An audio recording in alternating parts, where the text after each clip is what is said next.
it's tough. It's tough to come to work every day, you know? You want success stories. You want to feel like what you're doing is making a difference. And I suppose that it is, right? We're showing up, we're working, but, you know, you always see the like, oh, thank you for saving lives. I mean, there's a lot of days where I don't feel like that's what I'm doing. Because like I said, we're just not having a whole lot of success. And over days, really long days, 12, 14, 16-hour days, that feeling of not helping, wears on you. I know that I'm helping the people that I'm working with by being there and taking some of the burden off, but sure would like to see a lot more success stories. We're just not there yet. I have my days where I feel run down. It's important to take care of yourself.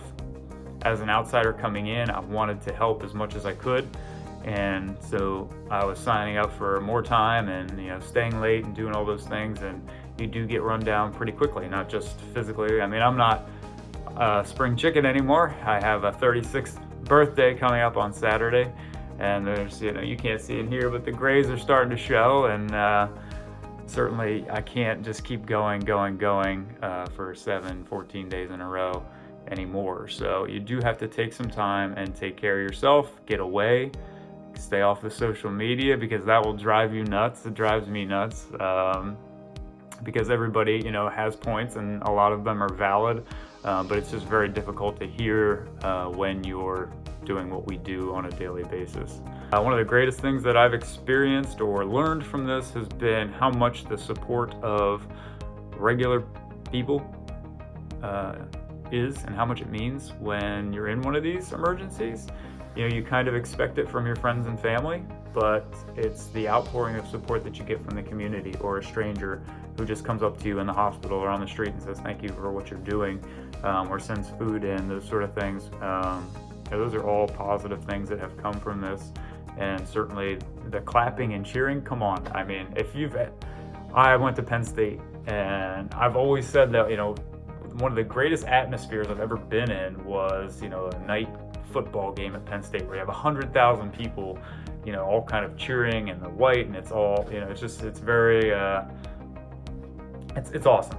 And that is how I feel when I leave the hospital, to the clapping and cheering from all the people in the high rises and whatnot.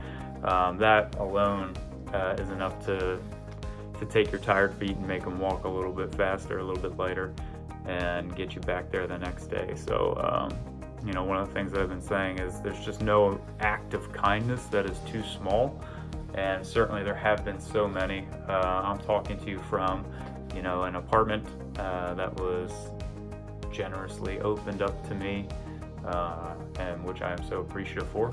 It's a bed, it's a place to shower, and that's really all I need, so things like that. People have been reaching out, not only to me, but to the hospital workers in general, and it's just, we all sit around and kind of talk about it, and it just makes you feel good in a time where you don't have a lot to feel good about.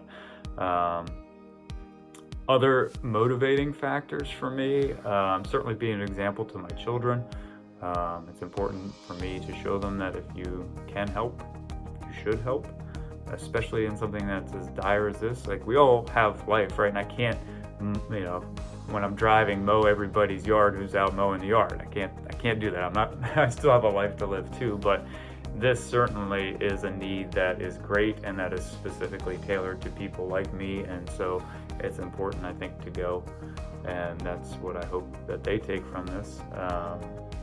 And that certainly gets me up and out of bed in the morning, but so does the people that I work with, the people that I never knew a month ago, right? They've been sad. They didn't ask for this. I did. I left my home to come here, so I said, yes, I want to go there. They didn't. It just got dropped on them here in New York, and a lot of them are just putting one foot in front of the other, leaning on each other, and when you see people rally like that, what am I going to do? I'm not going to sit around and cry, woe is me. You got to just strap your boots on and get next to them, right? And so that has certainly helped me. Certainly there are days where you're tired and, maybe you don't want to go in, but, if they ask, I do, because I know that they genuinely need it, and I'm happy to help. Things that I would say to my fellow workers in the hotspots, thank you so much. Whether you are one of those people who chose to go to there, or whether you are one of those people who you didn't ask for this and it got dropped on you, my heart goes out to you. I know the difficult decisions that you're making on a daily basis about whether to go home, hug your children, see your parents, whatever it is. I know that that's difficult, and you still keep doing your job. And that is why I'm proud to be a healthcare worker in general, because no matter what, even in a pre-COVID world, it didn't matter who you were, what you did. We took care of you with the same amount of professionalism and compassion and empathy that we're displaying now. And I hope that you all get the credit that you have deserved for so long. Thank you to everybody, and God bless, and stay safe.